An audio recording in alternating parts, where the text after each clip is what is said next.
Favor me pudieran apoyar abriendo el micro. Listo, muy bien, para podernos escuchar. Muy bien. Entonces, bueno, pues es un gusto para mí recibir a nuestros dos disertantes. Me voy a permitir presentar en primer lugar a Luis Fernando Cabrera Peñalosa, que nos visita de manera presencial acá en la Casa de la Cultura Jurídica en Morelia y pues a quien le agradezco enormemente el gran esfuerzo que ha hecho para venir a estar con nosotras, con nosotros esta tarde. Luis Fernando Cabrera Peñalosa es un joven de 26 años, originario de Matamoros, una comunidad rural del estado de Guerrero. Es una persona con discapacidad visual en constante lucha por el colectivo de personas con discapacidad. Es licenciado en Derecho por la Facultad de Derecho y Ciencias Sociales de la Universidad Michoacana de San Nicolás de Hidalgo y ha sido un joven que, bueno, por cierto, aquí en la Casa de la Cultura Jurídica le conocemos bien, un joven destacado en sus estudios universitarios. En 2 ocasiones obtuvo el Premio Padre de la Patria, que es el máximo reconocimiento que otorga la Universidad Michoacana a sus estudiantes, y lo fue tanto en tercero y quinto año de la licenciatura.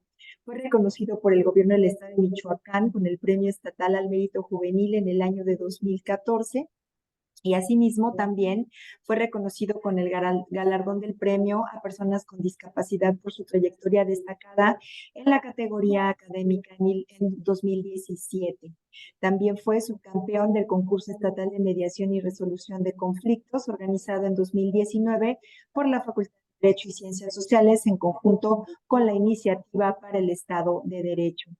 Ha sido conferencista a nivel nacional sobre temáticas como inclusión y discapacidad, derechos humanos, mediación y resolución de conflictos, justicia restaurativa y cultura de paz, entre muchos otros. Activista por los derechos humanos de las personas con discapacidad, también acreditado como mediador comunitario.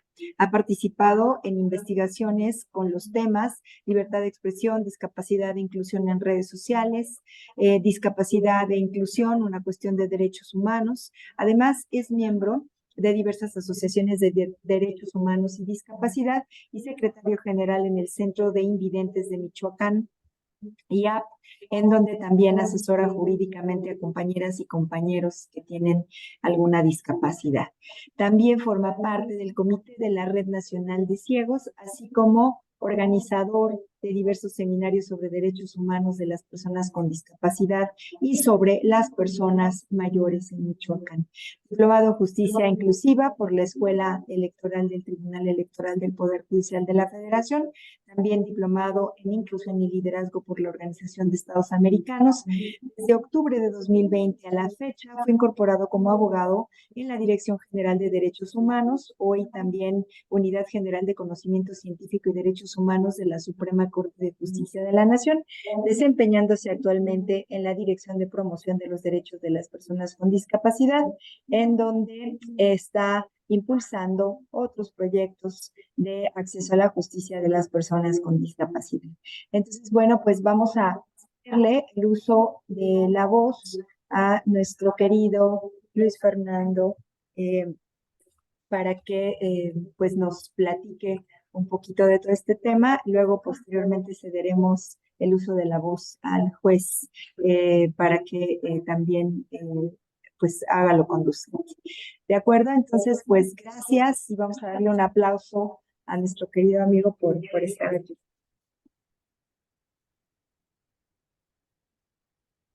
Adelante, amigo.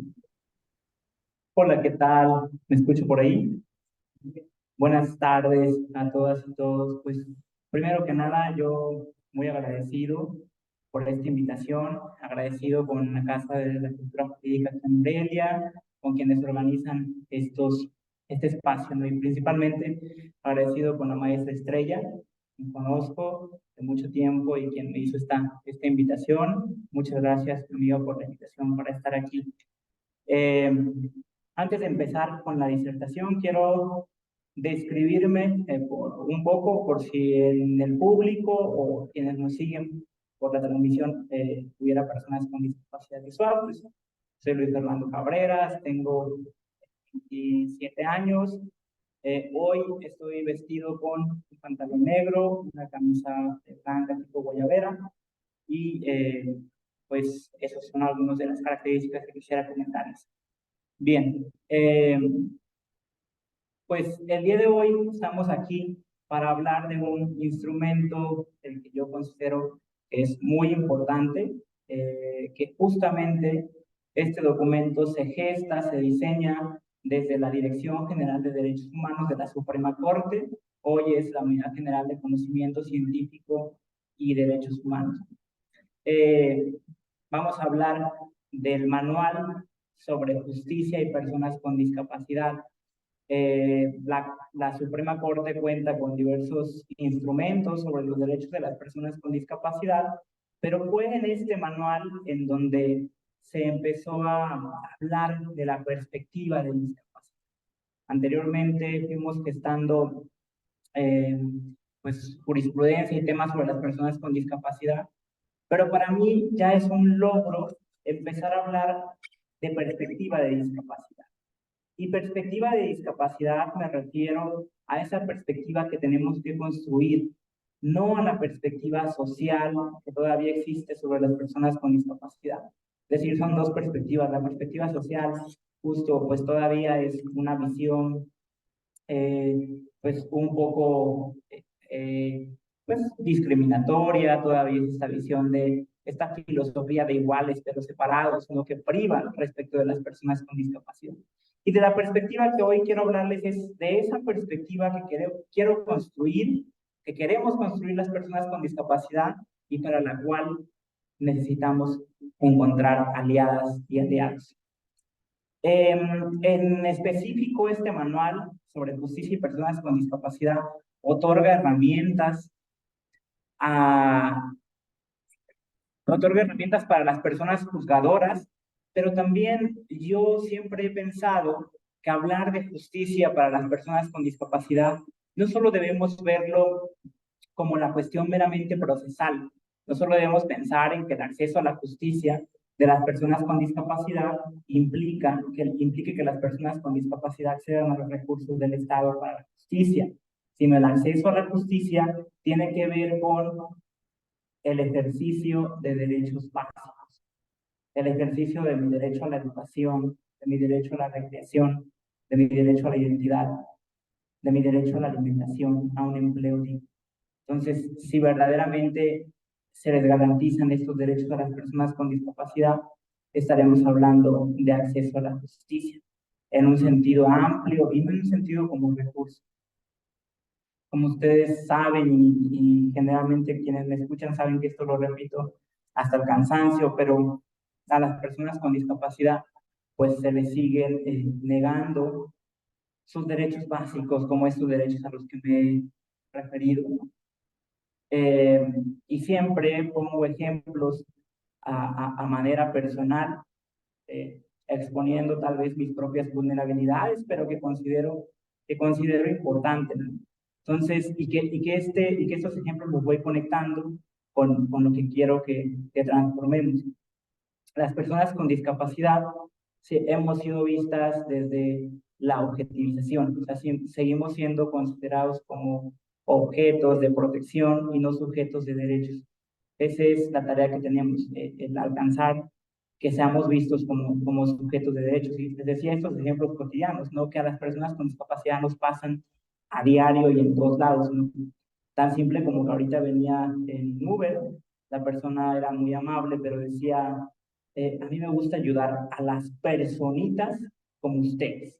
Dije, eh, no, ni siquiera tengo que rebuscar ejemplos porque siempre los encuentro enumerando, ¿no? Entonces, quiero que reflexionemos un poco esto de personitas, diminutivo, eso de, eres chiquito, te hago menos porque tienes una diversidad, ¿no? Entonces, pues desde ahí vemos cómo se nos ve como personitas, como objetos de protección, y no como personas con todo lo que implica la dimensión de ser persona para el derecho y para la sociedad. En ese sentido, en el manual de justicia y personas con discapacidad, se construye, se aborda la línea jurisprudencial que la Suprema Corte ha establecido sobre las personas con discapacidad. Y no porque trabaje en la institución, pero sí quiero comentar que desde hace mucho tiempo, desde que se empezó a gestar el modelo social de los derechos de las personas con discapacidad, la Corte ha venido integrando una línea jurisprudencial bastante amplia sobre los derechos de las personas con discapacidad.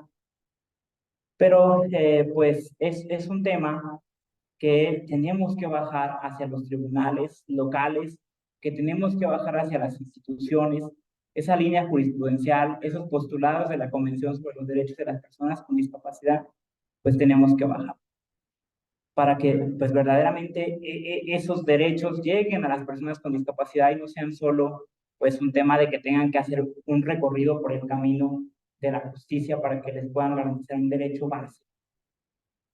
El manual es parte de una colección de manuales que se empezaron a formar para juzgar con perspectiva de justicia en diversos ámbitos. El manual parte del contexto, principalmente del contexto que todavía viven las personas con discapacidad, ¿no?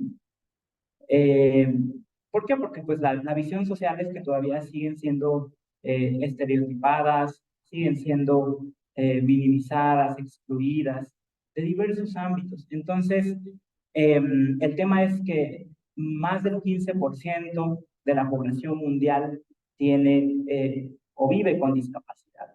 Entonces, de ahí la importancia de un grupo tan amplio, seguirlo olvidando en la justicia, ¿no? Seguirlo olvidando en todos los ámbitos es complicado.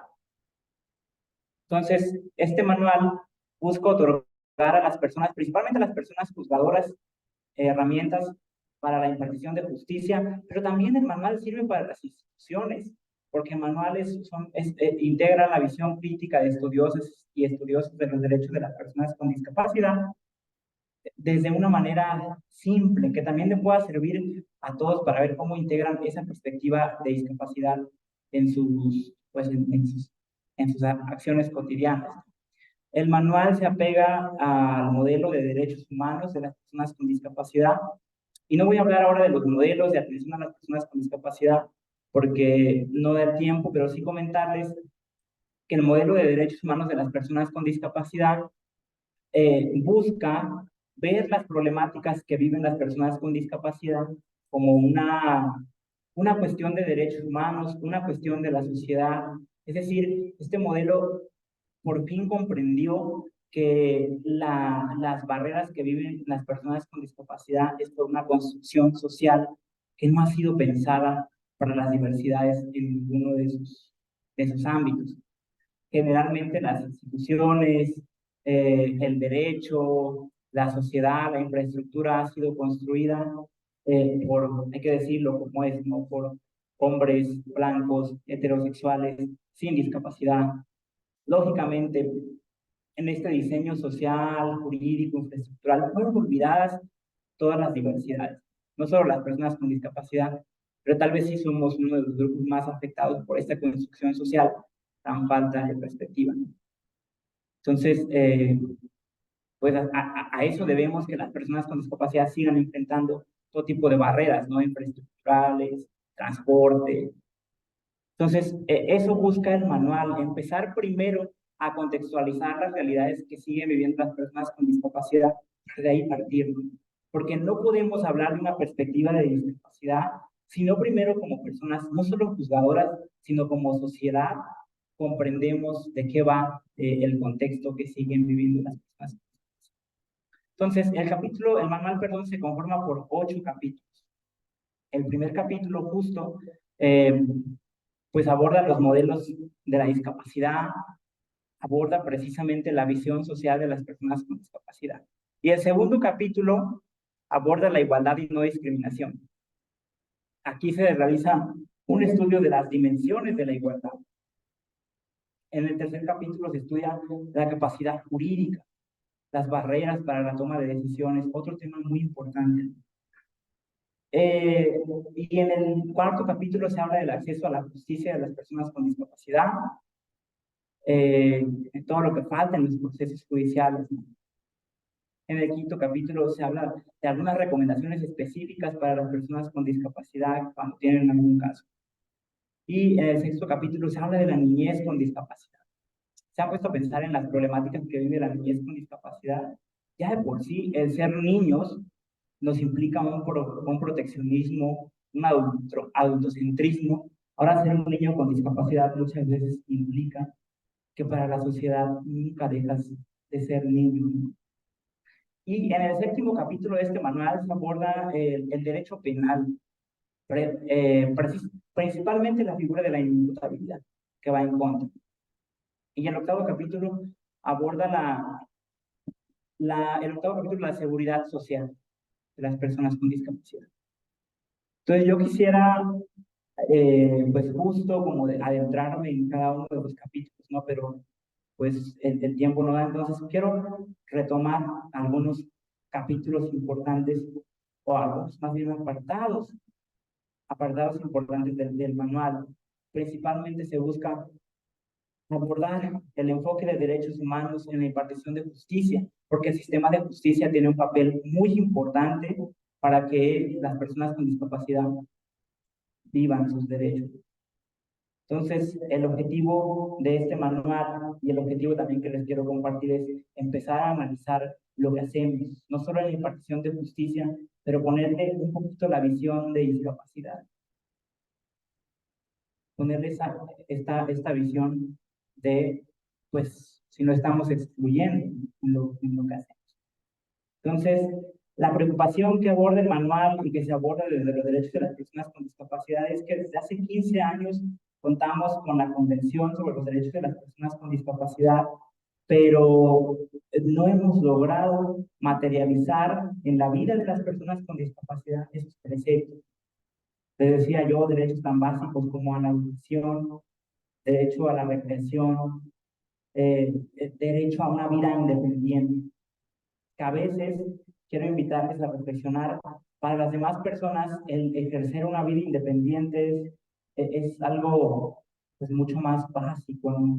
Las personas con discapacidad nos cuesta mucho trabajo, primero, emanciparnos de la familia y luego emanciparnos del Estado, porque el Estado pues nos sigue sobreprotegiendo, no sobreprotegiendo, más bien paternalizando. Entonces, en el primer capítulo en el primer capítulo de este manual, hablamos de algunos conceptos muy importantes. Y aquí, pues justo el capítulo busca transformar la mirada hacia la discapacidad. ¿Cómo es la mirada social a la discapacidad? Aquí en este capítulo se abordan muchas cosas, pero quiero compartirles cómo trabaja la perspectiva de discapacidad, intercalada con el enfoque de derechos humanos. Las personas con discapacidad se enfrentan a diversas barreras. Por un lado, la denegación de la capacidad jurídica, la falta de accesibilidad, como les decía, en edificios, en la infraestructura, y todo esto se refleja en las instituciones de justicia. Las comunicaciones siguen siendo inaccesibles por parte de los tribunales, de los juzgados, porque son diseñadas y pensadas para el común de la sociedad. Y entonces, eh, pues, además también las personas, hay que decirlo, porque así es, operadoras de justicia, los fiscales, y quienes operan el sistema jurídico, pues muchas veces no tienen conocimientos básicos sobre la discapacidad. Entonces, eso implica que al diseñar los procesos de impartición de justicia, también construimos barreras para las personas con discapacidad, porque seguimos diseñando los procesos, los mecanismos y el enfoque y la perspectiva de esto. Y bueno, aquí ya que empezamos a hablar de perspectiva de discapacidad, quiero compartirles cómo aborda el manual de justicia y personas con discapacidad la perspectiva de discapacidad. Y que establece en este primer capítulo.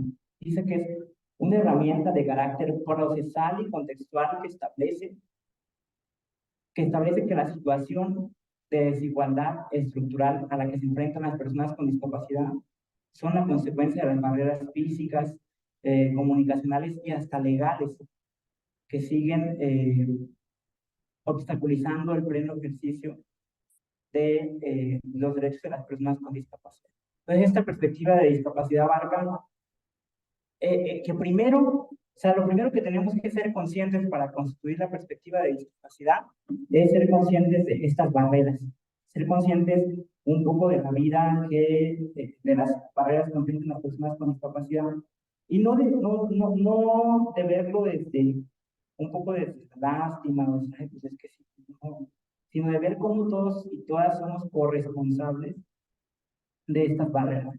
La perspectiva de discapacidad también se configura en el contenido, que tiene que ver con el diseño de todo. Implica el diseño universal, que tiene que ver con pensar en que la sociedad se construya a partir de un conjunto de diversidades y no de un común denominador de personas. Esta perspectiva de discapacidad comprende también en la impartición de justicia tener una visión interseccional. La interseccionalidad en la discapacidad, pues es también analizar qué otros factores, además de la discapacidad, convergen en una persona. Si es una persona con discapacidad mujer, obviamente tiene barreras distintas a pues a las que tiene un hombre con discapacidad. Entonces, para personas juzgadoras, la perspectiva de discapacidad implica integrar estos elementos a la hora de ver un caso, mirar el fondo del asunto sin prejuicios, ¿no? Pensar también en si no estamos afectando con nuestros prejuicios en una sentencia, en un auto, a la persona con discapacidad. Y bueno, la perspectiva de discapacidad en relación a los procedimientos, como lo menciona este manual, es garantizar los ajustes al procedimiento, que más adelante veremos un poco qué son, en la participación activa de las personas con discapacidad. Y la participación activa lo vemos en algo tan simple como en que a veces en los procesos, cuando hay una persona con discapacidad, la empezamos a dejar de lado en el proceso pensando en que alguien la representa per se, pensando en que alguien va a actuar por ella. Entonces, como personas juzgadoras, y como lo digo, en todos lados, garantizar la participación activa de la persona con discapacidad, incluirla como parte de, sobre todo porque es una persona con discapacidad, está viviendo un proceso judicial, pues hay que involucrarla como es en el proceso. Esta perspectiva de discapacidad también habla de los sistemas de apoyo, de la accesibilidad universal.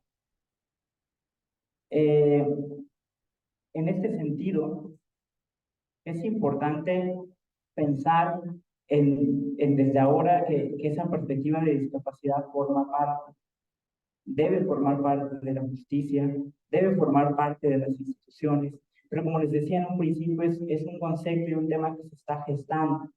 No es materia de esta mesa hablar del protocolo para juzgar con perspectiva de discapacidad, que también lo tiene la Corte, pero el protocolo para juzgar con perspectiva de discapacidad, que es como un seguimiento a este manual, ya aterrizó más la perspectiva de discapacidad. Y desde el segundo capítulo, como comercial, aborda los elementos que implica la perspectiva de discapacidad, que entre otros elementos, pues justo son la accesibilidad, el diseño de ajustes al procedimiento, el diseño de ajustes razonables, los sistemas de apoyo para la toma de decisiones, entre otros. En el segundo capítulo, en los tiempos, en el segundo capítulo se aborda la igualdad y no discriminación. Rápidamente comentarles que este segundo capítulo, la igualdad y no discriminación de las personas con discapacidad, es como la columna vertebral de la Convención sobre los Derechos de las Personas con Discapacidad. Y ojo, no estoy diciendo con esto que la Convención sobre los Derechos de las Personas con Discapacidad contenga derechos específicos para las personas con discapacidad, sino que más bien fuimos excluidos y excluidas tanto de los derechos que en esta convención busca diseñar o rediseñar precisamente el derecho para que sea garantizado a las personas con discapacidad, tomando en cuenta pues justo la discapacidad. Entonces, en este segundo capítulo se desarrolla un concepto muy importante que ojalá lo recuerden, que es la igualdad inclusiva. Ustedes saben que en el derecho nos han enseñado la igualdad formal, como, sí, la igualdad formal que tiene que ver con justo la igualdad de las personas ante la ley. Pero también está este principio que dice que el único que todos somos iguales es que todos somos diferentes. Entonces después, en esta dimensión entra la igualdad sustantiva, que tiene que ver con cómo voy a materializar en la vida de las personas la igualdad formal. ¿Qué diferencias tengo que tomar en cuenta para que verdaderamente se, se respete esa igualdad? Pero ahora, en derechos humanos de las personas con discapacidad, el Comité de los Derechos de las Personas con Discapacidad empieza a construir un concepto que es la igualdad inclusiva. Y esta igualdad inclusiva también la retoma este manual, que implica, pues, tomar en cuenta las diversidades de las personas con discapacidad, las interseccionalidades que viven y con base en eso, pues, construir el derecho, es decir, tomar en cuenta las diferencias, ¿no? Este modelo de igualdad inclusiva habla de algunas dimensiones, una de ellas la de redistributiva económica, que tiene que ver con buscar que enfrenten las desventajas socioeconómicas que viven las personas con discapacidad. Y también tiene una dimensión de reconocimiento para combatir los estigmas y prejuicios que siguen viviendo las personas con discapacidad. Y también tiene una dimensión participativa que implica retomar en consideración que las personas con discapacidad no son aisladas, que forman parte de grupos sociales, que forman parte vaya, que tienen una vida, un empleo, una educación.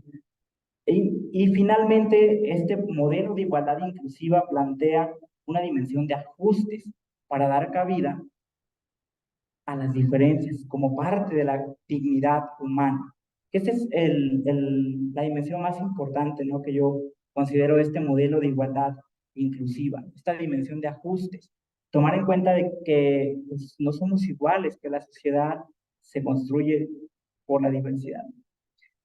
Y en el capítulo de capacidad jurídica, les dije que iba a retomar solo algunos elementos de cada capítulo que se me hicieron importantes. Como ustedes saben, la capacidad jurídica a las personas con discapacidad pues les ha sido restringida en muchos ámbitos, ¿no? Y yo siempre digo cuando hablo de capacidad jurídica, es que no solo es en lo legal, la capacidad jurídica se nos restringe desde el derecho a la toma de decisiones, desde el derecho a que muchas veces las familias de las personas con discapacidad eligen cómo se van a vestir, si se van a casar incluso, o con quién se van a casar, o determinan que pues no van a tener hijos o que se van a quedar a cuidar a la familia.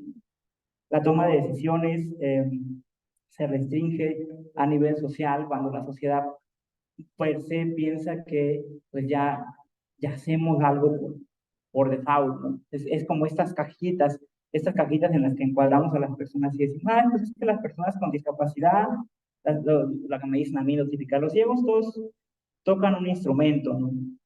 Entonces, ellas están decidiendo por nosotros. Entonces, este modelo, este apartado de capacidad jurídica plantea justo cómo ejercer la toma de decisiones, cómo trabajar, cómo debe trabajar el Estado para garantizar la capacidad jurídica de todas las personas.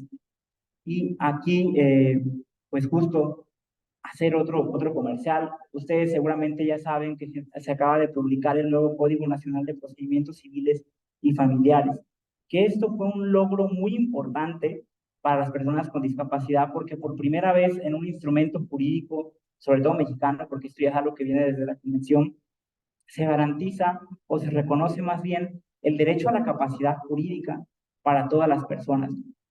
Por fin.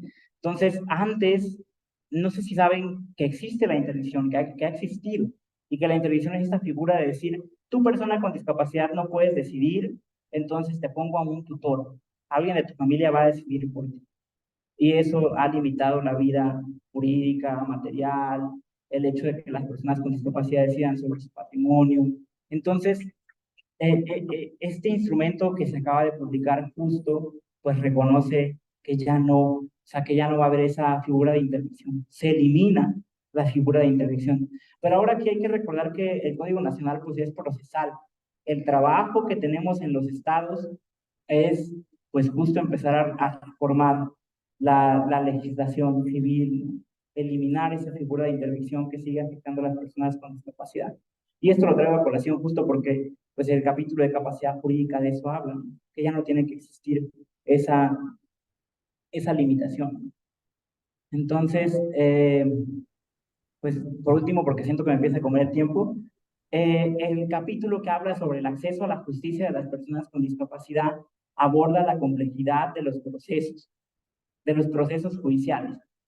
Han escuchado, todos hemos escuchado que la justicia es accesible, que la justicia es pronta, pero la justicia sigue siendo arcaica, los procesos siguen siendo diseñados, eh, los procesos siguen siendo diseñados justo, pues desde lo mismo, ¿no? Diseñados por una visión hasta patriarcal, una visión de la justicia complicada. Jamás todavía estamos hablando de la justicia que tenga un lenguaje accesible, a veces hasta para las abogadas y los abogados es rebuscado el lenguaje, ¿no? Que se implementan en los procesos. Entonces, nadie está pensando en las personas con discapacidad intelectual. ¿Cómo vamos a hacer la justicia verdaderamente accesible para ellas y para ellos?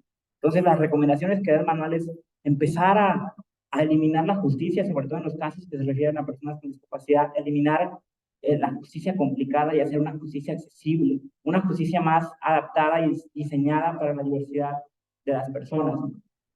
También tener en cuenta siempre que si somos juzgadoras, juzgadores, cuando está una persona con discapacidad, pues pensar en los ajustes al procedimiento, ajustes razonables y ajustes al procedimiento, que justo aquí hay que hacer una diferencia, ¿no? Porque a veces no entendemos lo que son los ajustes razonables y ajustes al procedimiento. Los ajustes razonables operan en todos los ámbitos, operan en el trabajo, operan en la educación, y los ajustes al procedimiento pues básicamente los encontramos en el proceso judicial. ¿Cómo hago un ajuste al procedimiento para que la persona con discapacidad acceda a la justicia? Y una diferencia importante entre estos dos conceptos es que los ajustes razonables tienen un límite y es la proporcionalidad. Es decir, la racionalidad y proporcionalidad, es decir, si yo pido un ajuste razonable en mi empleo, pero resulta una carga excesiva para el patrón, ya es un límite para que el ajuste se deniegue. Sin embargo, en el proceso judicial, el ajuste al procedimiento no tiene pues no tiene esta limitación. Es decir, yo pues no puedo prohibir, no puedo decir, ay, pues no te voy a poner a un intérprete de lengua de señas, persona sorda, porque resulta que me sale muy caro. No, porque entonces volvemos a lo mismo, no estamos hablando del diseño del proceso, no había pensado en estas diversidades, entonces yo, Estado, tengo la obligación de garantizar de un intérprete a una persona sorda, de si la persona con discapacidad visual es parte del proceso, este, es ciega y me pide en braille todo el material, no puedo argumentar que es caro. Tengo que complementarlo porque para la persona solo de esa manera es más accesible. Entonces, esa es la diferencia que existe entre ajustes razonables y ajustes al procedimiento, que son otros dos elementos de los que habla este manual. Eh, Estoy sobre tiempo. Bueno, nada más rápidamente les comento, justo porque yo pensaba en una sentencia que ejemplificara esto, ¿no? Y hay un caso que resolvió la Corte de Hidalgo, en donde creo que es el amparo en revisión 162, diagonal 2021, si mal no recuerdo, en donde un juez, bueno, en donde un niño con síndrome de Down, el Instituto del Deporte de Hidalgo le niega eh, pues el deporte ordinario de natación, ¿no? Y le dice que pues que no. Entonces los papás se amparan y el juez de distrito dice, pues sí, es que el hecho de que manden al niño a natación de manera pues no ordinaria como los demás, ¿no? Sino como un ajuste razonable en su modalidad de ajuste razonable, pues resulta bien. Entonces, aquí es cuando yo les decía, como jueces, como personas juzgadoras, ¿cómo podemos imponer barreras? Entonces, el juez también dice, pues, si le ponen un ajuste razonable que no vaya con los demás compañeros y que vaya, pues, en otra modalidad, pues está bien, ¿no? Así yo, juez, garantizo un ajuste razonable para el menor y qué chido, ¿no? Eh, pero pues no, eso es justo la falta de perspectiva de discapacidad. Cuando el caso llega a la corte dice no. O sea, el deporte también es un tema que las personas con discapacidad pueden elegir. Y si el niño quiere acudir a natación, al igual que sus demás compañeros, de manera ordinaria, el Instituto del Deporte Hidalgo tiene que garantizar un ajuste razonable, pero para que el niño acuda de manera ordinaria, no separarlo, no segregarlo. Entonces, pero como les repito, el juez de distrito dijo, yo con un ajuste razonable que vaya segregado, ya para mí está bien, ¿no? Y esa es mi perspectiva de discapacidad. Entonces, todavía seguimos pobres en la perspectiva de discapacidad, y estos son algunos elementos que contiene el manual, pero de verdad si lo leen van a encontrar mucho más de lo que yo aquí no les he comentado, pero sí, pues es importante repensar, ¿no? Que esa perspectiva de discapacidad llegue a la impartición de justicia y que no tengamos que pasar por esos caminos largos como este niño de Hidalgo para que al final la corte le dijera, pues sí, acceder, puedes acceder al deporte como cualquier otro, ¿no? Cosas que un niño sin discapacidad pues jamás tendría que pasar. Esas son un poco las complejidades que viven las personas con discapacidad. Y bueno, pues eso es un poco de lo que hasta ahorita les quiero compartir. Muchas gracias.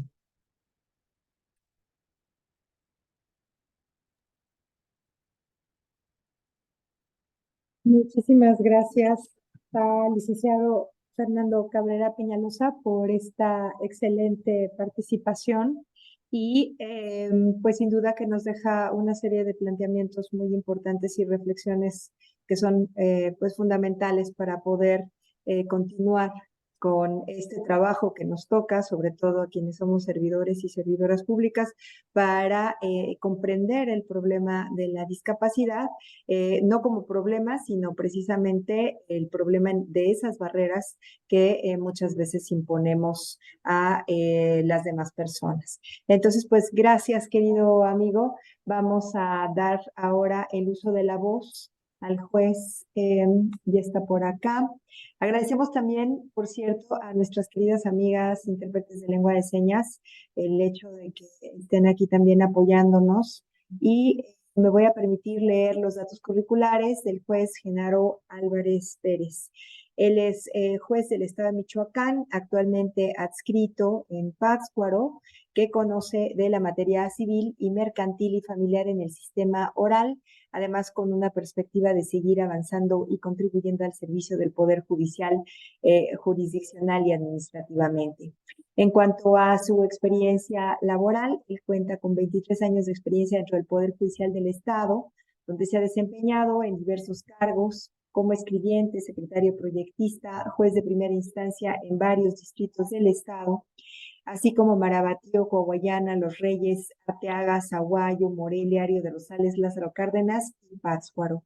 Ha sido ratificado como juez durante los últimos 12 años y ha conocido y resuelto asuntos en materia civil, penal, mercantil y familiar del sistema tradicional, así como en materia familiar, penal y mercantil del sistema oral, desempeñándose en todos los casos con apego a los principios de probidad, eficiencia, disciplina, eficacia, capacidad, diligencia, objetividad, imparcialidad, profesionalismo, independencia y excelencia, todas las virtudes judiciales. En cuanto a sus habilidades, cuenta con experiencia en el manejo de áreas laborales como titular de las mismas, lo que le ha permitido también desarrollar competencias de liderazgo y gestión, que son también muy importantes para el buen desempeño de los órganos jurisdiccionales. Con el trabajo diario en el ámbito oral, también ha logrado establecer una comunicación asertiva y una escucha efectiva de las problemáticas que se le plantean. En cuanto a su historial académico, bueno, pues él es licenciado en Derecho por la Facultad de Derecho y Ciencias Sociales de la Universidad Michoacana, tiene especialidad en Derecho Procesal Penal por la División de Estudios de Posgrado de la Universidad Michoacana también y maestría en Derecho por la misma institución. Su lema, digamos, de vida o su máxima de vida es lograr una impartición y administración de justicia clara, cercana y transparente en beneficio de toda la ciudadanía. Entonces vamos a ceder el uso de la voz al juez Genaro Álvarez Pérez. Adelante, señor juez, si gusta abrir su micrófono. Entiendo que, a ver, permítame un segundo. Es que creo que se salió y ya le había cedido. A ver si puede, por favor, abrir su micro. Listo, ¿Listo? gracias. Bienvenido. Gracias, muy buenas tardes. Antes que nada, quiero agradecer, maestra Estrella, maestra Citlali, por la invitación. Me siento muy honrado, muy agradecido porque me tomen en consideración. Y bueno, pues también agradecerle al compañero Fernando, que me parece que inicia de muy buena manera explicando cuáles son aspectos importantes de este manual sobre justicia y personas con discapacidad. Yo creo que, como bien lo decía Fernando, debemos tomar en cuenta este manual, pero tenerlo como un libro diario aquí en los tribunales o en los órganos jurisdiccionales, por todo lo que nos explica el manual. Sobre todo, creo que trae unos aspectos muy interesantes que todo el tiempo debemos estar abordando los operadores jurídicos. Y bien, ahora les voy a platicarles algunos de esos aspectos importantes de este manual.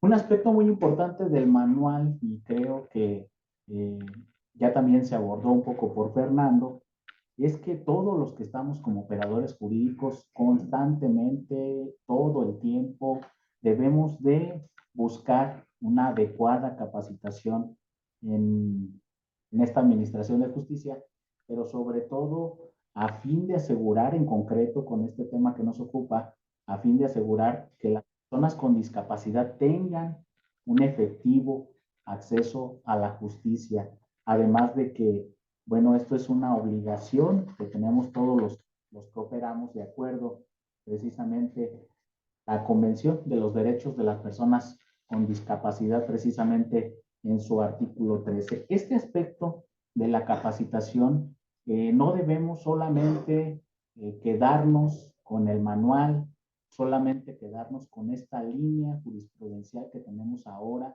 de la Corte, también como lo decía Fernando, afortunadamente ahora con este Código Nacional de Procedimientos promulgó y que próximamente entrará en vigor, ya tiene un aspecto que reconoce a la capacidad jurídica de las personas con discapacidad. Pero vuelvo al tema de la capacitación para las personas quienes trabajamos en la administración de justicia.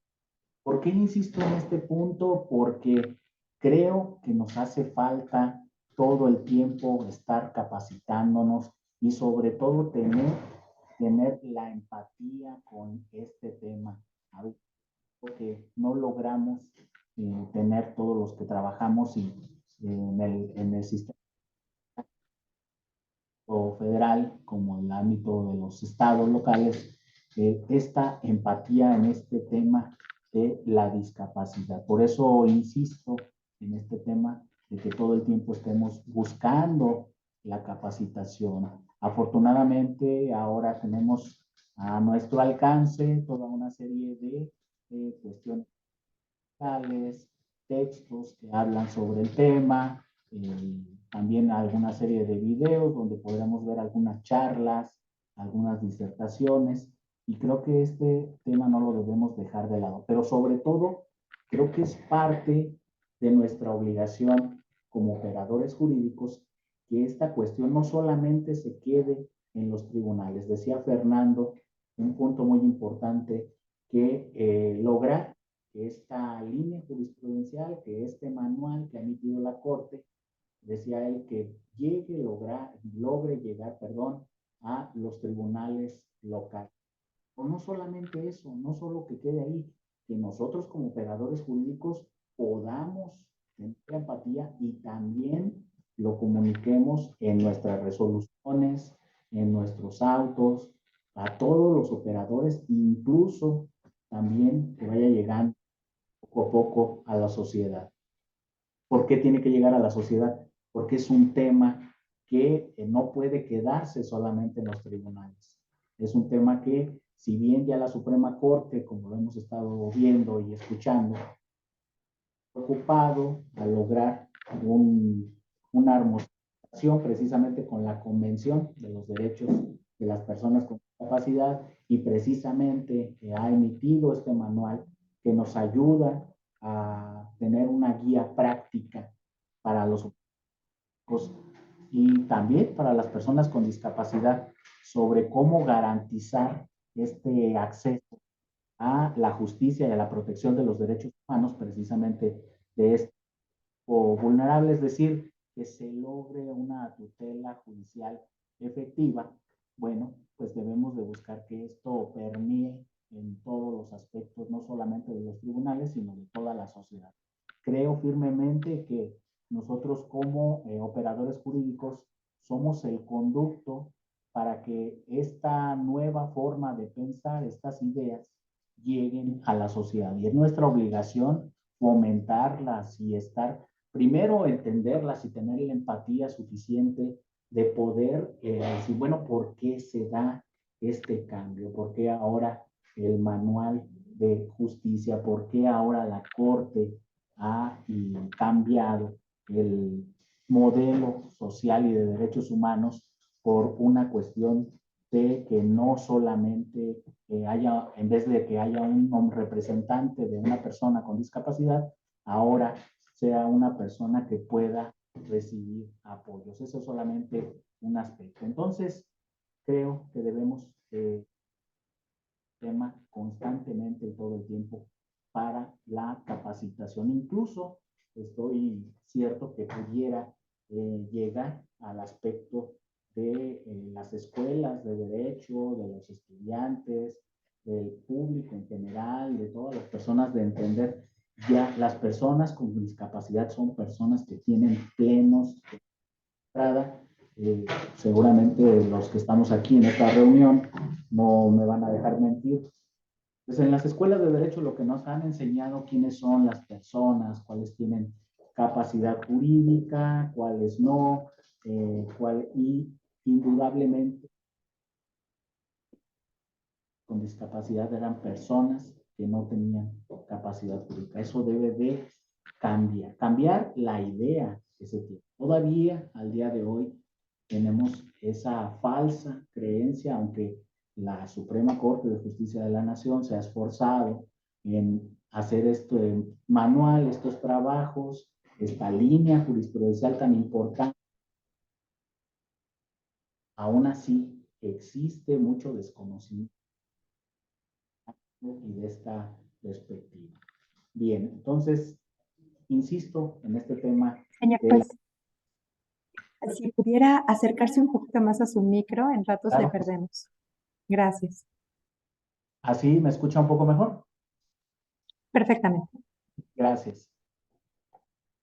Bien, y también hablando del tema de la capacitación, bueno, pues creo que uno de los aspectos más importantes de este manual es precisamente que debemos de tener claro y reconocido que las personas con discapacidad tienen plena capacidad jurídica. Vuelvo a insistir en este punto. No debemos olvidar que el manual es una herramienta que nos ayuda a resolver casos prácticos y contribuye precisamente a esta formación especializada. Y está integrado por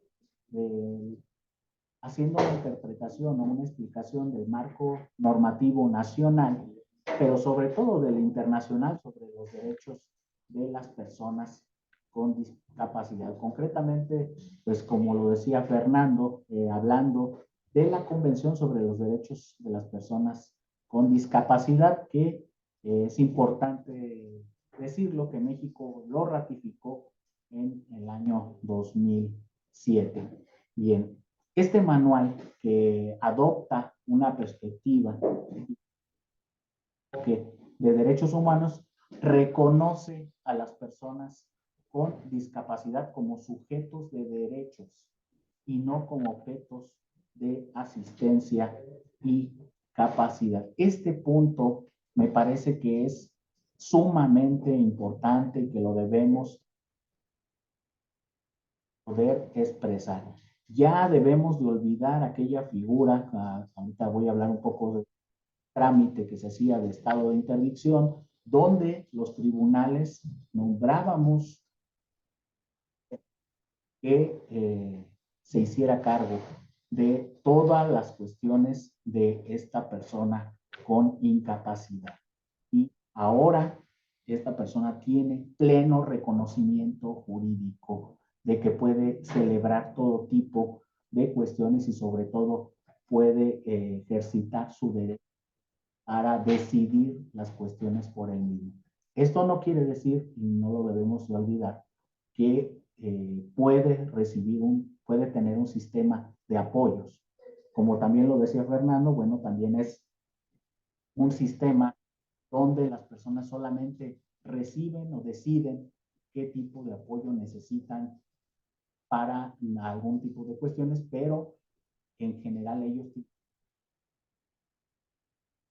para decidir y tomar y todas las cuestiones en las que implique la toma de decisiones. Esto no lo debemos de olvidar y lo debemos de transmitir constantemente en todas las personas con las que desenvolvemos, pero sobre todo tenerlo claro y plasmarlo en nuestras resoluciones, concretamente tomando en consideración precisamente la línea que ya existe en este sentido por parte Justicia de la Nación. Afortunadamente ya se ha avanzado con ese tema, pero bueno, todavía existe mucho camino por recorrer porque no tenemos todavía claro que las personas con discapacidad tienen plena capacidad jurídica. Bien, también otro punto importante de este manual, ahora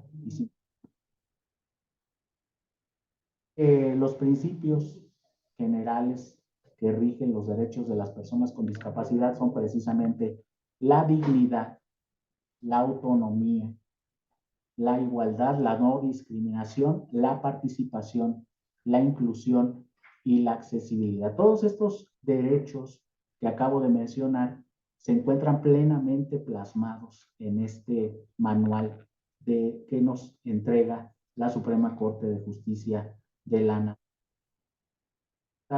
En el ámbito de la justicia, estos derechos se desarrollan o se presentan a través de un juicio justo, a través del derecho a la defensa, del derecho a la asistencia gratuita, también el derecho a la igualdad ante la ley, el derecho al debido proceso y el derecho a la presunción de inocencia, así como a una tutela judicial efectiva.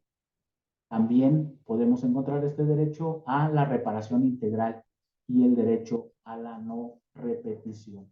Es importante analizar y tomar en cuenta todos los mecanismos y herramientas con los que cuenta el manual y que nos pueden ayudar a todos los operadores jurídicos precisamente para garantizar este ejercicio efectivo de los derechos de las personas con discapacidad en nuestro sistema de justicia, como ya decía Fernando, como las medidas de ajuste razonable, los apoyos, las salvaguardas y, bueno, pues también los intérpretes, los mediadores, las acciones afirmativas, las medidas cautelares y provisionales, los recursos y remedios judiciales, así como los sistemas alternativos de la solución de conflictos. Otro punto y otro aspecto también que encontramos en el manual es precisamente promover como desafío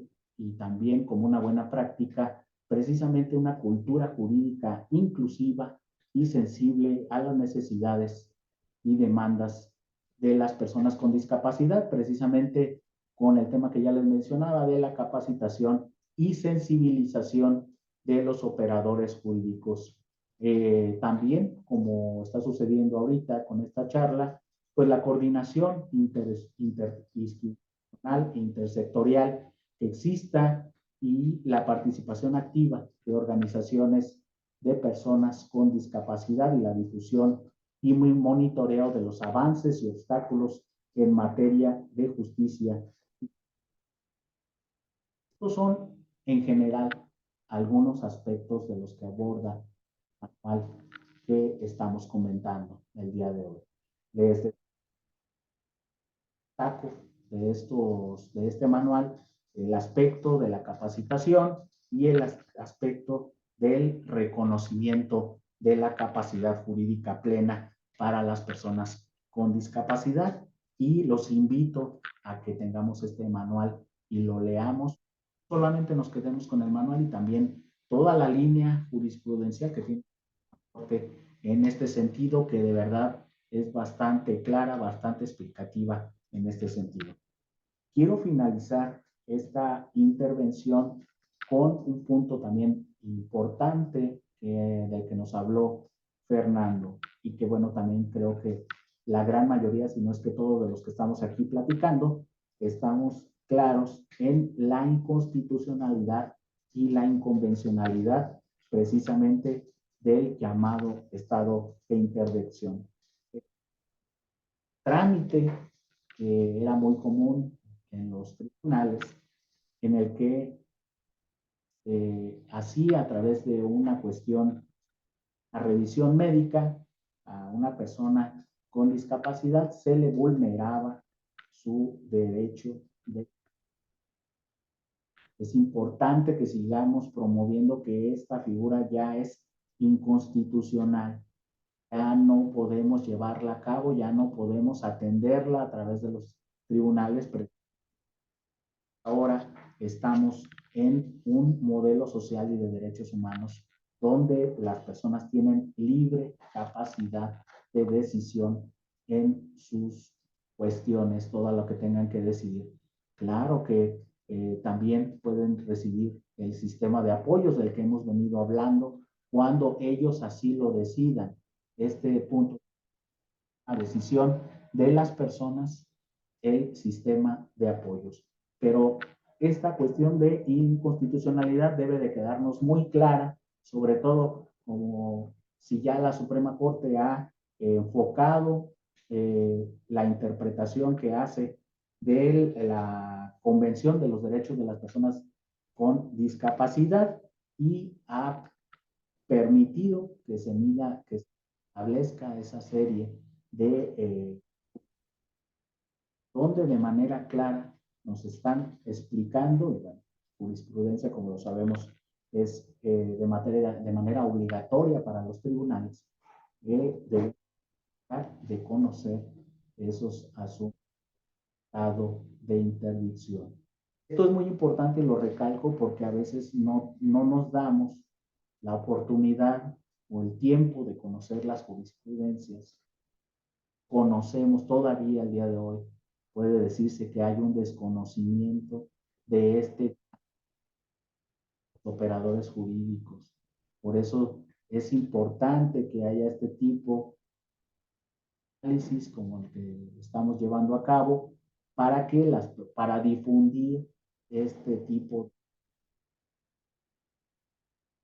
No es que invitar a nuestros compañeros, sabes que hay que conocer o te comparto este nuevo criterio o estos criterios que algunos de ellos inclusive son de reciente pronunciamiento. Ahora en junio de este año, precisamente la Suprema Corte ha emitido dos tesis de jurisprudencia donde interpreta precisamente el código familiar de nuestro estado y en donde de manera reiterada indica cuáles son los artículos que son precisamente inconstitucionales y que no debemos de aplicar ya concretamente hablando de nuestra legislación familiar. Tengo precisamente aquí a la vista y les quiero pasar el dato de cuál es esta tesis. Es precisamente de la novena época. El registro que tenemos de esta tesis es 640. En esta tesis, la Suprema Corte nos indica que los artículos 15, 476, 509, 554 y 1147, todos ellos del Código Familiar de nuestro Estado, precisamente porque constituyen una restricción desproporcionada al derecho a la capacidad jurídica, son anticonstitucionales e inconvencionales. Y precisamente nos obliga a analizar en los casos concretos que día a día tenemos en los tribunales que ya no es posible aplicarlos. Nos decía Fernando que ya esto está plenamente reconocido en el nuevo Código Nacional de Procedimientos Civiles y Familiares, pero eso no es obstáculo para que ahora ya los podamos aplicar desde este momento. Es decir, no tenemos que esperar hasta que esté en vigor o en funcionamiento el Código Nacional, ya a través de esta línea jurisprudencial a explicación que nos da la Corte, precisamente, pues estamos en plena capacidad para resolver estas cuestiones. Y bien, esa sería mi intervención en el presente caso. Gracias. Muchas gracias. Vamos a darle un aplauso también al señor Genaro Álvarez Pérez, que nos ha pues también hecho un recorrido por este manual. Y bueno, él mencionaba también algunos otros documentos que la Suprema Corte de Justicia de la Nación ha generado en relación con el tema de discapacidad, entre muchos otros. Y uno de ellos pues es el protocolo de actuación para juzgar en casos de personas con discapacidad. Y también está el manual, perdón, el cuaderno de jurisprudencia relativo justamente al tema de personas con discapacidad. Entonces, pues ahí tenemos material bastante para poder también abordar esta importante temática. Y bueno, pues quiero abrir la posibilidad de que nos puedan hacer algunas preguntas a nuestros disertantes, aprovechando que tenemos la oportunidad de estar acá, ya sea que tengamos a personas en la sala o también aquí en la sala de Zoom que deseen hacer alguna pregunta, si gustan levantar su mano para acercarles el micrófono o abrírselos y que podamos tener una interacción. Igualmente, sí, por parte de los mismos disertantes, tanto el licenciado Luis Fernando como el juez quisieran hacer alguna precisión o algún comentario o alguna frase final, pues igualmente también bienvenidas esas participaciones. Hola, hola, buenas tardes, ¿me escucho? Sí. Bueno, buenas tardes a todos. Mi nombre es Brian Nieto. Primeramente quiero hacer un cordial saludo a licenciado Cabrera. Me da mucho gusto volver a encontrarlo. Tuve la oportunidad de conocerlo por ahí en alguna optativa en la licenciatura. Y mi pregunta creo que va un poco más hacia el comentario que nos realizaba el licenciado Cabrera. Es decir, él comentaba respecto a algunos apuntes del procedimiento que deben realizarse o que deben tomarse en consideración por los juzgadores. Sin embargo, alguna vez escuché comentarios acerca de las personas que tienen discapacidad visual. Bueno, creo que la mayoría pudiéramos pensar en automático. Uno del procedimiento, como yo lo comentaba el licenciado, sería, bueno, acercar el material en braille, ¿no? Pero escuchaba que esto también puede rozar un poco en los campos de la discriminación o sobre campos estereotípicos de, bueno, afirmar una persona por el hecho de contar con discapacidad visual, ya en automático puede o conoce el sistema Braille. Mi pregunta va encaminada hacia que en este manual está contemplada alguna flexibilidad o qué tantos campos de acción puede formar un buscador para hacer un ajuste del procedimiento si la persona, en este caso que tiene una discapacidad visual, la primera intención sería proporcionar el material en braille si no lo domina. Entonces, quiero suponer que el manual sí contempla algún margen de acción inferior para poder acercar el acceso a la justicia a estas personas. ¿Puedo? No. Gracias. Adelante, por favor. Me escucho por ahí. Gracias, licenciado Brian, saludos y muy buena tu intervención, buenísima de hecho. Eh, si te fijas, cuando yo hablaba del ajuste del procedimiento, decía, si la persona con discapacidad solicita, con discapacidad visual solicita que las actuaciones, las notificaciones sean en braille, así se le deberán proporcionar. Y la clave aquí está en la escucha. El proveer de ajustes al procedimiento, sí lo establece el manual, también el protocolo para juzgar con perspectiva de discapacidad, cuáles serán los mecanismos. Y de entrada hay que decir que el ajuste al procedimiento se va a aplicar siempre y cuando la persona con discapacidad esté en desventaja procesal. Entonces, eso es un dato importante. No solo por ser persona con discapacidad, por ejemplo, yo, persona con discapacidad le digo visual, digo, pues es que para el juicio yo necesito que los tiempos, todos los tiempos del juicio sean prolongados, ¿no? Entonces, el juez ahí tendría que hacer un análisis y decir si estás en desventaja y si eso te elimina la desventaja o no. En efecto, como tú lo señalaste, buenísimo, es estereotipar. Decir que yo, persona con discapacidad visual, sé braille, es estereotiparme. Hay que pensar hay que empezar a dejar de pensar en estándar de personas. O sea, eso es muy común que las personas con discapacidad, por ejemplo, no, les decía yo hace un rato, si soy ciego, asume todo el mundo que voy a saber tocar un instrumento, asume todo el mundo que sé braille. Y entonces de repente si ya resultó que yo no sé braille, hasta me siento mal porque la sociedad me cataloga, me estereotipa de que no sabes braille, ¿no? Entonces, como tú bien lo señalaste, el tema aquí es la escucha. Si ya la persona con discapacidad visual se autoascribió en un juicio, justo como persona con discapacidad visual, entonces el juez tendrá que entrevistarse con la persona, escucharla, no dar por hecho nada, ¿no? De entrada, eso es importante porque hace días llegó a la Secretaría de Acuerdos de la Corte, justo donde hay una persona con discapacidad visual, y nos decían, pues es que hay que proveer de material braille, ¿no? Y yo les decía, y le decíamos mi jefa y yo, porque mi jefa es una persona con discapacidad, también decíamos, pero ya saben que la persona sabe braille, ya la persona solicitó que para ella la barrera que encuentra en el juicio es el braille. No, entonces seguimos en este paternalismo, en esto que yo les decía, ¿no? De asumir y asumir y asumir. Y seguimos asumiendo por las personas con discapacidad sin escucharles, sin tomar en cuenta su perspectiva individual.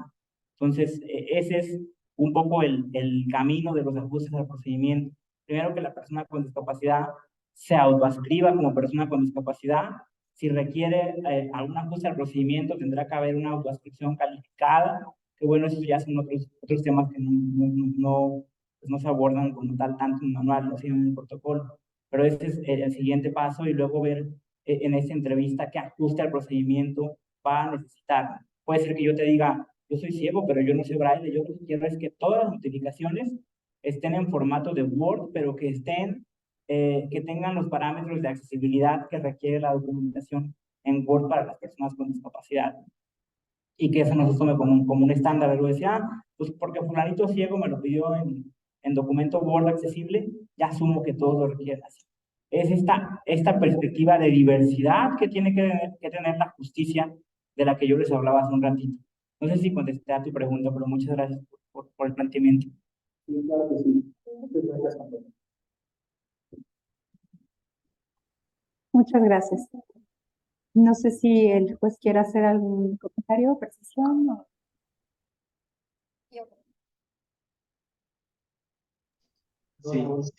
Sí. Andrés Leonardo, también una pregunta para el compañero Luis. ¿Cómo, cómo afectaría la intervención en las personas con discapacidad? Ok, gracias, Donaldo, por tu pregunta. Fíjense que yo quiero invitarles en este sentido a ver la interdicción solo como una cosa jurídica. Ya les decía tanto el juez como yo, la interdicción es esta forma de quitarle a la persona con discapacidad la decisión para que una persona decida por ella. Y entonces yo decido que antes no, se le llamaba el modelo de sustitución de la voluntad. Entonces, tú no tienes capacidad, te considero incapaz. Para eso también ya la Corte determinó entre la incapacidad mental y la incapacidad jurídica, ya se determinó. Una cosa no quiere decir que no tenga la otra.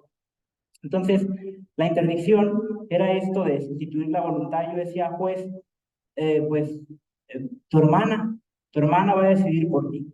Al juez no le preocupaba si la hermana realmente iba a tener, o si la hermana realmente va a apoyar adecuadamente a la persona con discapacidad, si va a haber por sus intereses. No, paternalistamente yo asumo que la familia decide bien por ella.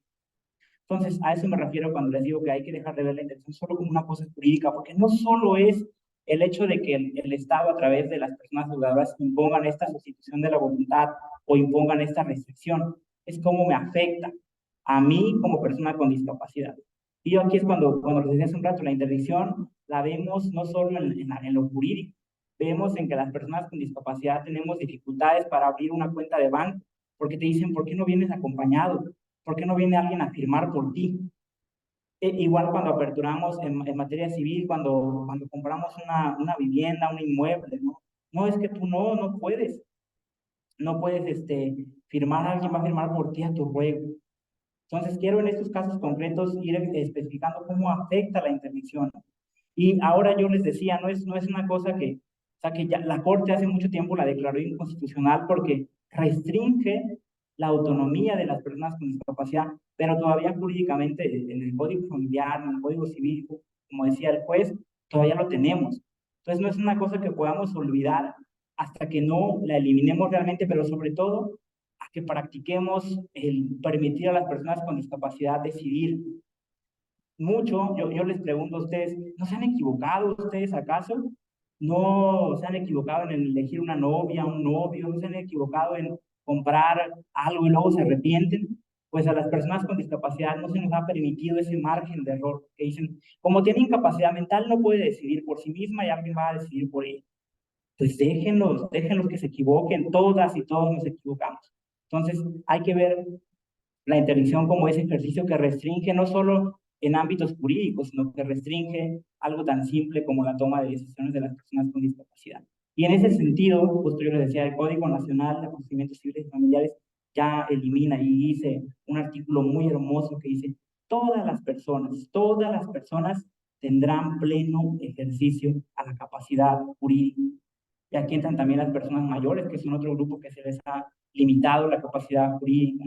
Entonces, esto es hermoso, pero ahora es importante que lo llevemos a la práctica y que por eso estamos aquí hablando del tema que aquí yo dejo la espinita, ¿no? Vamos a socializar también en Michoacán esa línea jurisprudencial sobre eliminar la interdicción, los parámetros que establece el Código Nacional, que ya habla muy bien del tema de los apoyos, cómo deberán ser aplicados los apoyos. O sea, ya los apoyos tienen una metodología. Es decir, si a mi persona con discapacidad yo pido un apoyo, el juez tiene que verificar que ese apoyo realmente cumpla con las expectativas de la persona con discapacidad. Si yo tengo un conflicto de interés con un familiar, jamás me lo van a imponer como apoyo. Entonces, hay que socializar ese código y los estándares que establece sobre capacidad jurídica, que en mucho tienen el espíritu de la línea jurisprudencial sobre la eliminación de la interdicción que ya venía desarrollando la Suprema Corte, pero que hay que socializarlo, hay que luchar porque se elimine de la legislación familiar, civil, también aquí en Michoacán. Ojalá que si aquí hay alguien justo que pueda incidir en eso y que esté escuchando, pues que por ahí empiece a gestar ese camino. Y aquí en mí pues tienen un aliado también para eso. Gracias por tu pregunta. Muchas gracias. ¿Tenemos otra pregunta ahí en el público? Adelante. ¿Cómo la diferencia de la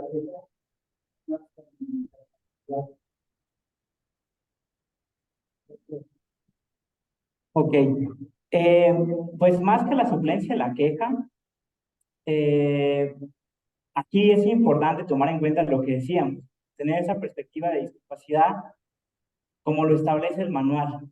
Entonces, estoy pensando de entrada aplicar como tal la suplencia de la queja, que creo que es una figura que incluso se establece en el amparo, y en el amparo que también todavía pues hay mucho que trabajar, ¿no? Pero suplir la queja en función de qué. sea, si no escucho a la persona con discapacidad, si no sé cómo le está afectando la situación de entrada, pues no podríamos hablar como tal de una suplencia de la queja, porque es paternalistamente asumir que la persona con discapacidad lo requiere. Entonces, me recuerdo por ahí que hubo un caso en el que justo un grupo de personas con discapacidad no buscaban tener representación legal y el juez de entrada se las busca imponer y las personas con discapacidad dicen no la queremos. O sea, nosotros queremos llevar el caso, litigarlo con quien nosotros queramos, pero no como tal aceptarlo. Entonces yo más que sufrir la exigencia de la queja, apostaría por aplicar al caso que estoy llevando en perspectiva de discapacidad. Lo primero es identificar el contexto de la persona con discapacidad, a qué otras interseccionalidades se enfrenta y en su caso, si yo pues veo que se requiere más bien un apoyo o un ajuste al procedimiento, entonces sí socializarlo con la persona con discapacidad para aplicar. Más me voy por ahí que por suplir la queja de TAP. Muchas gracias. No sé si tengamos algún comentario del juez en relación con alguno de los temas. Sí, quisiera Adelante. hacer un de cómo ha funcionado, cómo debemos los tribunales poner en el mismo campo a las personas con discapacidad. Ha habido momentos en donde acuden a los tribunales personas que tienen capacidad de la escucha habla. Y entonces estas personas no pueden entender o no pueden expresar lo que quieren decir. Ahí precisamente entra el sistema de apoyos del que estaba hablando ahorita el licenciado Fernando, donde el juzgador debe de tener la capacidad y de tener la apertura para buscar cuál es una buena alternativa para este caso. Estoy recordando un ejemplo donde esta persona con esta discapacidad solamente podía comunicarse con su esposa. Tenían, vamos a decirlo así, un lenguaje interno entre ellos, que era la manera en cómo él se comunicaba o cómo podía expresar lo que él quería decir.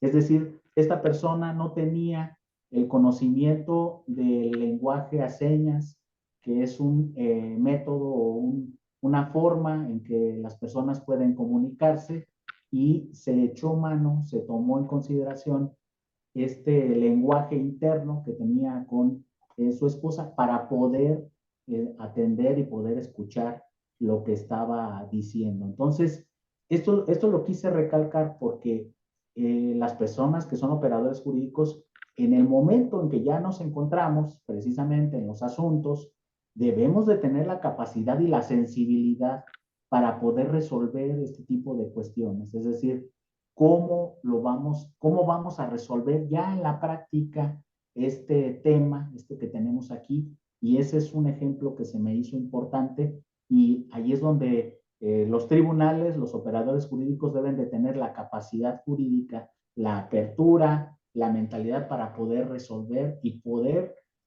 darle la oportunidad a estas personas con esta discapacidad de poder expresar precisamente lo que quieren decir.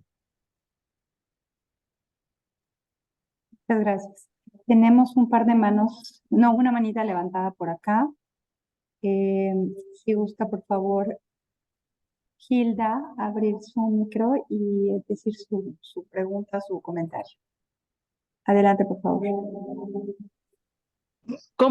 Para los dos ponentes, cualquiera de los dos, cómo podríamos garantizar la manifestación de la voluntad de una persona adulta mayor con demencia senil en un procedimiento?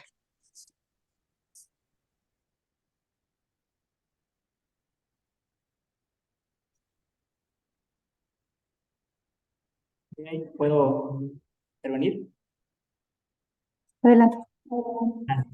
Esta pregunta es muy buena porque justo si pensamos en una persona con discapacidad o es una persona mayor que además tiene un factor que puede ser discapacitante, ¿no? Como puede ser la demencia senil.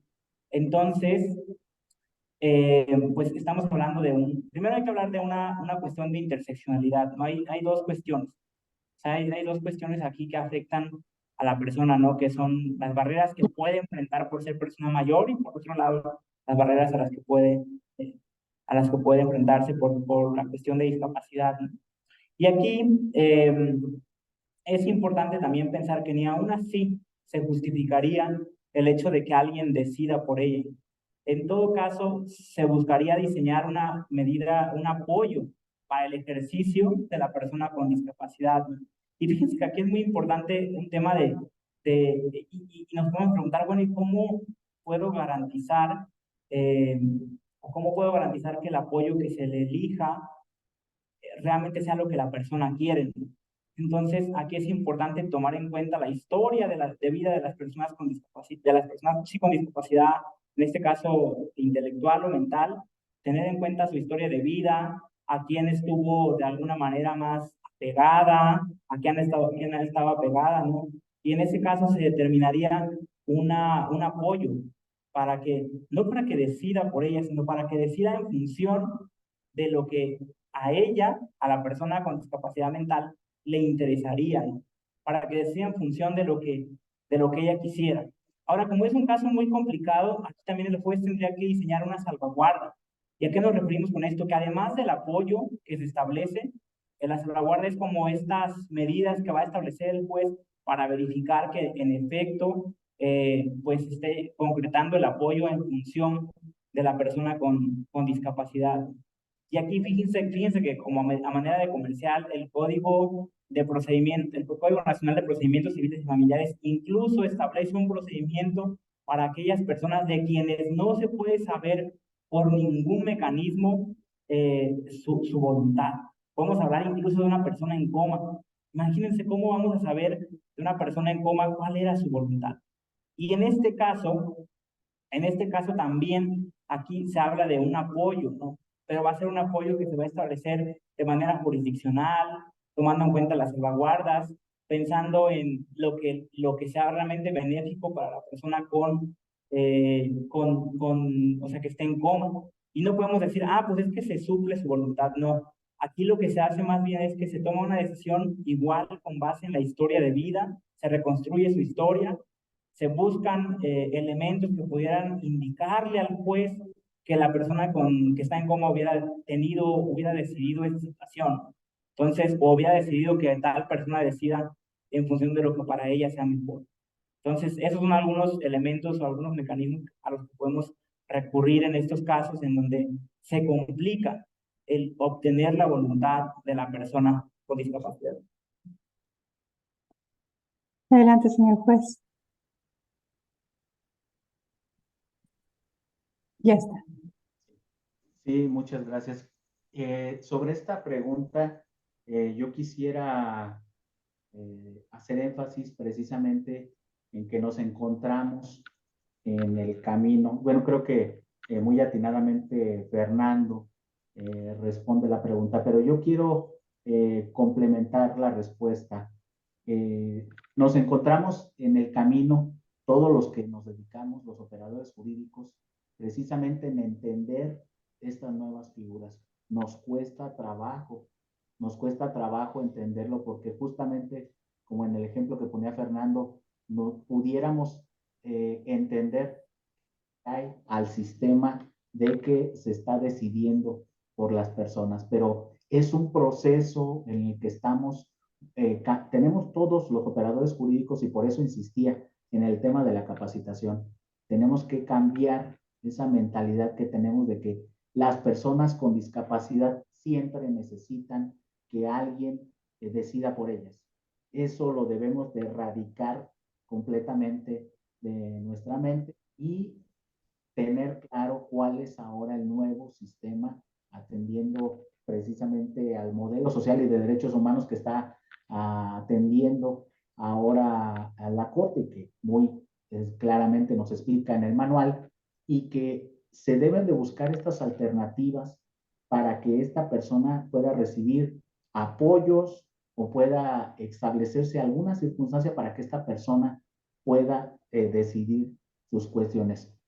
Como estamos en este proceso de conocerlo, a lo mejor todavía nos cuesta, y yo voy a también a decir que también conocer que a veces también me ha costado ir conociendo este nuevo sistema y reconociendo esta nueva forma, esta nueva dinámica de pensar en favor de las personas con discapacidad. Pero precisamente en eso estamos trabajando para que podamos entender, y por eso reiterar en que volvamos a retomar, si alguna vez tuvimos la oportunidad de estar en la manual, y bueno, decir, bueno, sí hay ya un manual sobre justicia y personas con discapacidad, pero vamos a tenerlo aquí, vamos a estarle checando y sobre todo, independientemente de que vayamos a aplicar un tema a una persona con discapacidad, para que logremos asimilar esta nueva idea. Muchísimas gracias. Bien, pues no habiendo otra cuestión que comentar, yo quiero agradecer enormemente la presencia en línea que tuvimos esta tarde del juez Genaro Álvarez, y también, por supuesto, la presencia aquí en la sede de la Casa de la Cultura Jurídica del licenciado Luis Fernando Cabrera Peñalosa. Entonces, pues agradecerles también enormemente tanto a las personas que al interior del estado nos están viendo a través de Zoom, y por supuesto también a las personas que se reunieron en este espacio, y recordarles que los espacios de la Casa de la Cultura Jurídica, no solamente aquí en Morelia, sino y en Ario de Rosales, sino en todo el país, son espacios en donde nos reunimos, en donde hacemos comunidad, y creo que es importante que recuperemos esa comunidad. Ahora estamos hablando de un tema que es fundamental, un tema que es importante, el tema de la atención, el trabajo que tenemos que hacer también con nosotras, con nosotros mismos, para aprender sobre temas de discapacidad. Hemos vivido durante mucho tiempo bajo una idea de pues la ley del más fuerte, de el que quiere puede, y todas esas pues falacias, ¿no? Que luego nos hacen creer, y que al final de cuentas lo único que hacen pues es invisibilizar a ciertas personas, y que no tenemos a lo mejor esa idea de lo importante que es la comunidad, lo importante que es la colectividad, que al final de cuentas somos los que construimos, los que hacemos las cosas y los que hacemos que este mundo funcione. Y por supuesto también quiero particularmente comentar en relación con el activismo que hace, por ejemplo, Luis Fernando, que es muy importante que no olvidemos que gracias a esos activismos es que se consiguen esos cambios dentro de las instituciones, dentro de las leyes, inclusive a nivel internacional, que es importante que las personas que hacen activismo a favor de los derechos humanos de todas y de todos, pues sigan haciendo ese trabajo además en plenitud, ¿no? Y con libertad y con autonomía, y por supuesto sin riesgos. Entonces, bueno, pues gracias nuevamente a todas, a todos, gracias por su presencia, y nos vemos el próximo mes, justamente el 17 de octubre. Vamos a tener también un par bueno, más bien en octubre tendremos un par de actividades. El 17 vamos a hablar sobre el manual en temas de personas adultas mayores, y vamos a hablar también el día 24 sobre un tema de ética judicial, que también es uno de los temas muy importantes en estos días. Entonces, pues adelante, gracias. Que tengan muy bonita tarde y nos vemos pronto. A nombre del Poder Judicial del Estado y de la Suprema Corte de Justicia de la Nación, les damos las gracias. Gracias también a nuestras intérpretes de lengua de señas que nos apoyaron durante esta tarde para hacer todavía más accesible este evento. Hasta luego. Bonita tarde.